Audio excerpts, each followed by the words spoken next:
gente, o segundo tópico de hoje vai ser sobre o período joanino. O período joanino, ele vem da palavra Dom João VI, eu escrevi aqui pequenininho, tá? João VI. Ele foi a época em que o Dom João VI estava aqui no Brasil, por isso que é joanino.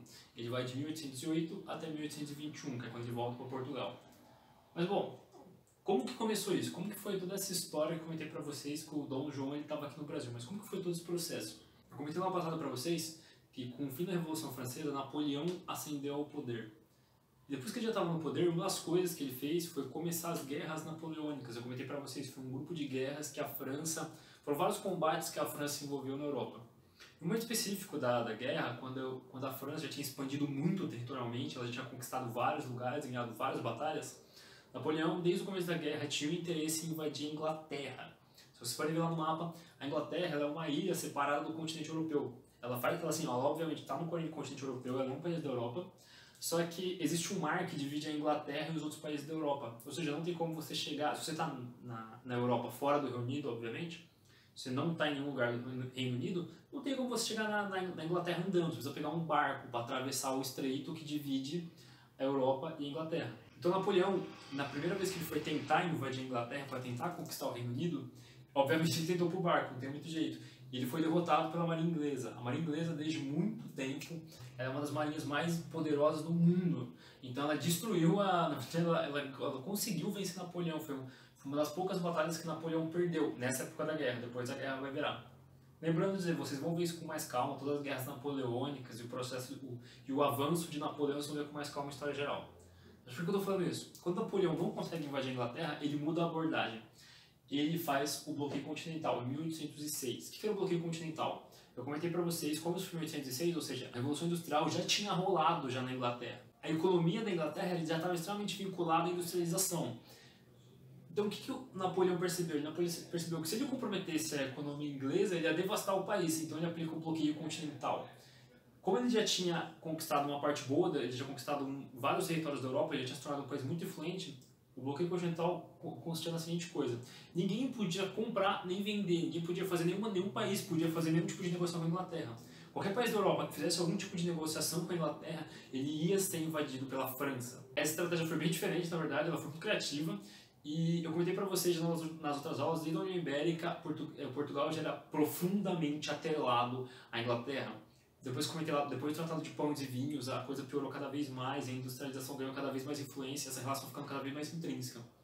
Então, obviamente, Portugal teve que quebrar o bloqueio. A princípio, ele se manteve neutro. Na verdade, a princípio, ele até declarou que ia aderir o bloqueio só para ganhar tempo com a França, mas secretamente ele já tinha avisado para a França que isso era só uma manobra... ele tinha avisado para a Inglaterra que era só uma manobra política, na real ele ia quebrar o bloqueio sim. Então ele quebrou o bloqueio, ele continuou fazendo negócio com a Inglaterra, e quando a França descobriu isso, ela foi lá e foi invadir Portugal. O exército napoleônico ele era muito mais forte que o exército português. Portugal não tinha como conseguir se defender da ofensiva francesa, não tinha como. E a Inglaterra falou que não daria tempo deles mandarem um reforço para Portugal, não daria tempo dos soldados chegarem. Os franceses chegariam primeiro. Então o que o Dom João fez? Há muito tempo em Portugal já se falava de um projeto de tentar levar a capital de Portugal para o Brasil. Isso já era um projeto antigo, na real, relativamente antigo, e que os novos portugueses não gostavam dessa ideia. Por vários motivos. Um dos motivos que ele era defendido é que assim, Portugal tinha várias colônias, o Brasil não era a única colônia de Portugal. Ele tinha várias colônias, ele tinha duas ou três colônias na Oceania, tinha nas duas costas da África, tanto no Índico quanto no Atlântico, e também tinha o Brasil. Ou seja, Portugal era o pedaço de terra mais longe de todo o Império Português. A Europa em si era o pedaço mais longe, ou seja, transferir a capital do reino para o Brasil, trazer a coroa portuguesa para o Brasil, fazer eles morarem aqui, do ponto de vista geográfico político fazia sentido. O problema é que é óbvio que os nobres portugueses não queriam sair de lá, eles não queriam sair do país deles e ir para outro lugar, isso não era uma coisa vantajosa.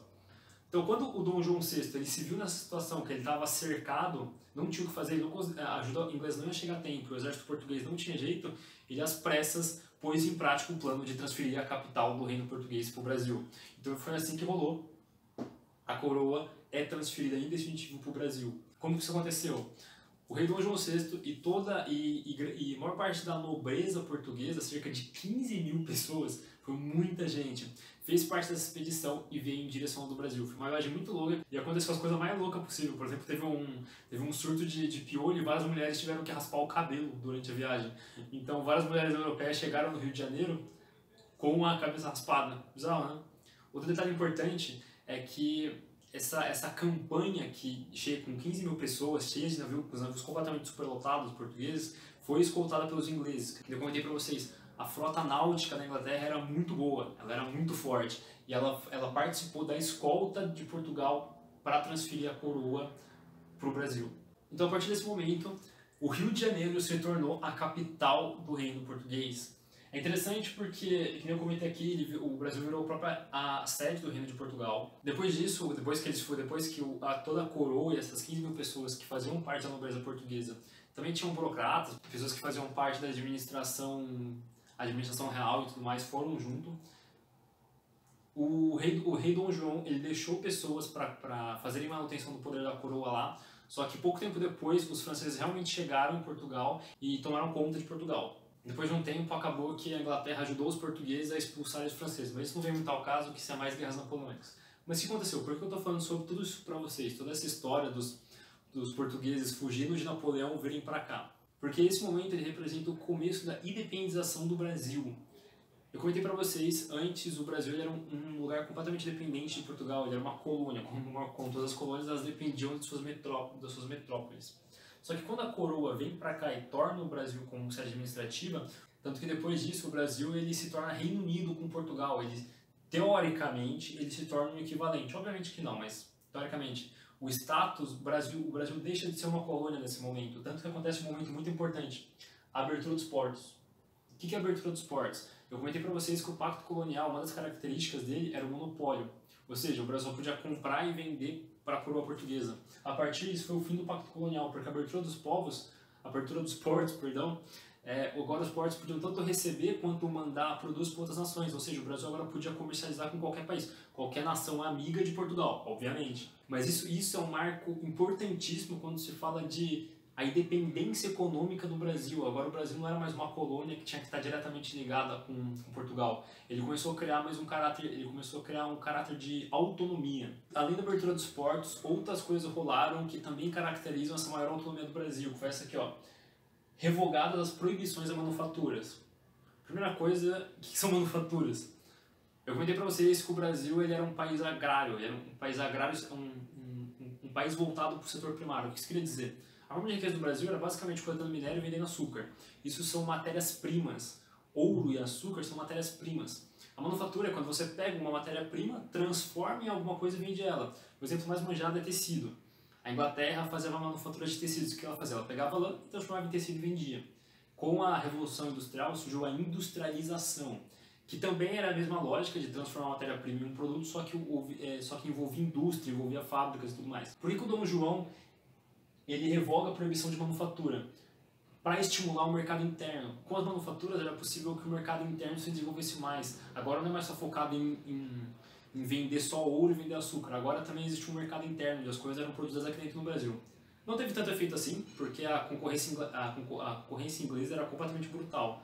Mas por mais que não tivesse tanto efeito prático, isso fica claro um plano de desenvolvimento de mercado interno no Brasil. Outros dois tópicos muito importantes que a gente tem que falar agora, que são dois tratados específicos. Dois tratados com a Inglaterra, entre Portugal e Inglaterra. Os dois tratados são o Tratado de Aliança e Amizade e o Tratado de Navegação e Comércio. Claramente, a Inglaterra ela foi participativa na decisão de Portugal sair de Lisboa, da capital do Reino de Lisboa, sair de Lisboa e vir para o Rio de Janeiro.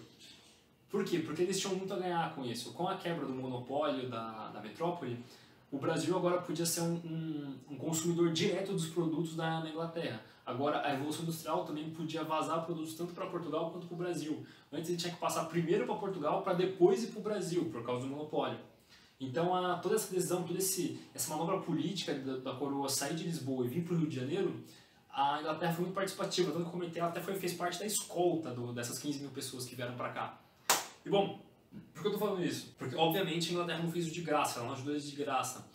Eu comentei para vocês que Portugal já estava muito diretamente, já estava intrinsecamente ligado economicamente com a Inglaterra, e depois disso a coisa foi cada vez ficando mais intensa. Esses dois tratados são tratados que que se referem às várias mudanças econômicas que rolaram na época. Eu listei dois pontos mais importantes que o vestibular mais costuma perguntar. O primeiro deles foi a redução das taxas alfandegárias. Depois que os portos foram abertos no Brasil, ficou um número fixo que todo produto que não era de Portugal seria cobrado uma taxa alfandegária de 24%. O que isso queria dizer? Queria dizer que qualquer produto que chegasse no Brasil, que não fosse nem da Inglaterra nem de Portugal, se ele custasse R$100, R$24 teria que ir para a coroa. Isso é uma taxa alfandegária. É óbvio que a taxa alfandegária para produtos portugueses era mais baixa, para incentivar que os produtos portugueses chegassem na colônia. Isso é uma coisa bem esperada. E acabou que a taxa de alfandegária para produtos portugueses ficou fixada em 17%. Só que o interessante desses tratados é o quanto ficou a taxa alfandegária para a Inglaterra. Ou seja, para os países que não eram Inglaterra nem Portugal, ficou 24%. Para Portugal ficou 17% e para Espanha e para Inglaterra ficou 16%. Isso é muito engraçado porque você vê que uma nação que não era antiga metrópole, ou seja, não era nem a potência dominante, tinha mais vantagem alfandegária do que Portugal. Isso mostra a dominância profunda que a Inglaterra tinha em relação a Portugal. Ela teve força política o suficiente para barganhar uma vantagem alfandegária maior que a de Portugal. Isso é uma coisa muito impressionante. E, obviamente, os produtos ingleses cada vez mais ficavam mais intrínsecos tanto no mercado português quanto no mercado brasileiro. E o segundo, redução do tráfico negreiro. Eu comentei para vocês na aula anterior que a Revolução Industrial fez com que a Inglaterra cada vez mais tivesse vontade de aumentar o mercado consumidor dos produtos dela. Então, isso não é muito consciente dos historiadores, quais são os motivos que a Inglaterra exigia isso, a redução dos escravos. Depois da Revolução Industrial, a Inglaterra ficou o principal país que combatia a escravidão. Os motivos disso não são muito claros, mas um dos motivos que os historiadores apontam é que eles acreditavam que com o fim da escravidão, os escravos poderiam ter mais dinheiro e consumir mais, ou seja, aumentaria o mercado consumidor para a Inglaterra. Isso não é muito consenso, tá, gente? Também tem muito a ver com, eu comentei para vocês, uma das ideias que o iluminismo defendia era a abolição da escravidão. E os ingleses tiveram muito impacto com o iluminismo, então não é uma coisa muito clara. Outra coisa muito importante, durante essa época, Dom João ele conquistou 2 territórios para o Brasil, ele expandiu as fronteiras do Brasil 2 vezes. A primeira dela, ele conquistou o Uruguai. Na época não se chamava Uruguai ainda, foi só depois da independência do Uruguai que ele ganhou esse nome. Na época, quando a gente anexou esse território, que ele era da América Espanhola, era uma colônia espanhola, a gente chamou de Província da Cisplatina. Portugal e Espanha estavam com uma relação muito complicada antes da coroa vir para cá. E vocês vão ver, em história geral, antes de Napoleão vir para Portugal, ele passa pela Espanha. Tem toda uma treta política bem complexa que no final das contas ele acaba ocupando a Espanha. Nesse momento, a Espanha fica muito fragilizada politicamente. E Dom João sabia que se ele invadisse a Cisplatina, a Espanha não ia ter como contra-atacar. Então ele consegue anexar. A Cisplatina vira parte do Brasil durante alguns anos. Vocês vão ver depois que eles vão ganhar a independência. Segundo território, a Guiana Francesa, pertinho do Amapá. O Dom João ele vai esse território como represália à França. Porque, como eu comentei para vocês, a França acaba invadindo Portugal e ocupando o território. Como uma ofensiva à França, ele toma essa colônia francesa, que é a Guiana Francesa, e ocupa com o território brasileiro. Depois esse território também acaba sendo perdido com o fim das guerras napoleônicas, ele também acaba sendo perdido. E bom, essa parte está ficando meio grandinha já, mas eu queria terminar essa lousa falando sobre como a vida no Rio de Janeiro mudou. Isso é em relação a esses 2 tópicos. Quando a coroa veio para cá, veio para o Brasil, a vida no Rio de Janeiro, não foi a vida no Rio de Janeiro, mas a vida no Brasil mudou um pouco, principalmente no Rio de Janeiro. Quando a coroa veio para cá, você tem que imaginar o seguinte, gente.